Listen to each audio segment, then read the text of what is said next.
Fala galera, beleza? Hugo Alves do Portal Sinapse. Hoje eu vou falar com vocês sobre anatomia. Será que um mesmo músculo ou uma mesma porção muscular é capaz de gerar movimentos opostos, antagônicos em uma mesma articulação? Se você não sabe responder essa pergunta, fica com a gente nesse vídeo.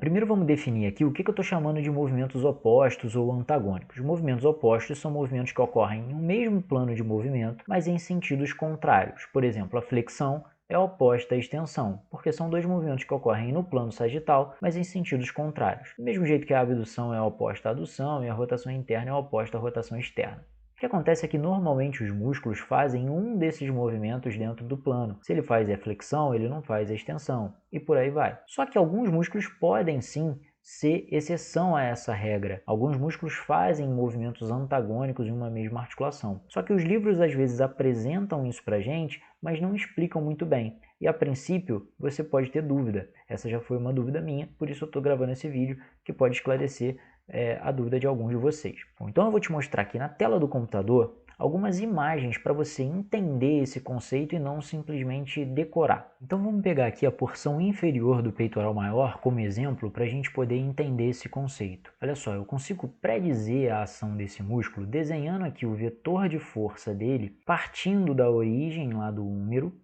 indo em direção à sua inserção, obedecendo aqui o sentido das fibras. Além disso, a gente pode desenhar uma reta paralela a esse vetor, passando pela articulação de interesse, que é a articulação glenomeral, e depois desenhando uma reta perpendicular a essas duas para identificar o braço de alavanca, que é essa reta que eu acabei de desenhar aqui. A combinação desse vetor de força e desse braço de alavanca cria o que a gente chama de torque, que é a tendência de rotação aqui desse sistema. Então a tendência de rotação desse sistema é no sentido da extensão. Esse músculo tende a puxar o braço para baixo por conta da direção do seu vetor de força. É o que a gente vai observar aqui na imagem.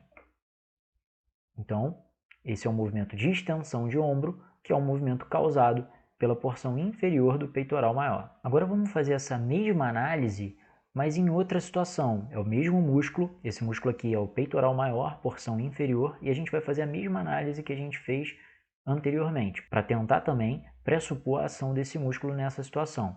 Então eu vou desenhar aqui de novo o vetor de força desse músculo, obedecendo aqui o sentido das fibras. Vou desenhar a reta paralela a esse vetor passando pela articulação de interesse e vou desenhar a reta perpendicular para representar o braço de alavanca. Agora a gente tem que essa força, em combinação com esse braço de alavanca, cria um torque no sentido da flexão de ombro, que é um movimento oposto ao movimento de extensão que a gente viu na última análise. Então, pela direção das fibras, se a gente observar aqui, esse vetor de força está puxando o braço para frente, para o sentido da flexão de ombro. E a gente pode observar isso acontecendo agora. Esse é um movimento de flexão de ombro causado pela porção inferior do peitoral maior. Agora observa as duas situações ao mesmo tempo e nota que o que tem de diferente entre as duas situações é a posição inicial do ombro. Nessa situação, o ombro se encontra, ele parte de uma flexão, enquanto nessa situação, o ombro parte de uma hiperextensão. Ou seja, a posição articular inicial influencia o potencial do músculo para gerar uma ou outra ação. Então você precisa levar isso em consideração na hora de fazer as suas análises. De que ângulo articular eu estou partindo?